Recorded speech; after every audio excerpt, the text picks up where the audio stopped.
হতাবার্তা ভাঙ্গি ফেলাই, নিষেন দি ফেলাই।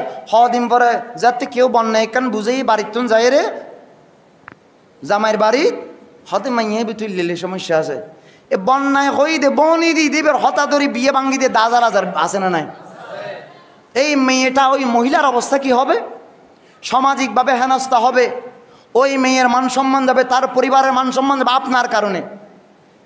বারবার তাকে দেখতে গেলেন, বন্ধু নিয়ে, বান্ধব নিয়ে, আত্মীয় স্বজন নিয়ে, নিশান দিলেন, টাকা পয়সা দিলেন, কনফার্ম করলেন, আবার আরেকজন কুচক্রী মহলের মানুষের কথা ধরে আপনি ওই বিয়েটা ভেঙে দিয়ে ওই মহিলার জীবনটাকে আপনি নষ্ট করেছেন, ঠিক কিনা?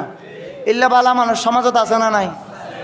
নোয়াজও পড়ে, তসবিও পড়ের, অজগজি জহাত দে, নিজের ভকটর টিয়া খরচ করে আরেকজনের মাইয়ের নামে বনি দিত যাতে আছে না নাই? এই নামাজ কোনো কাজে আসবে? এই জালেমদের থেকে আল্লাহ সমাজকে রক্ষা করুক বলি আমিন। যারা এগুলা করে তাদেরকে হেদায়েত দান করুক বলি আমিন।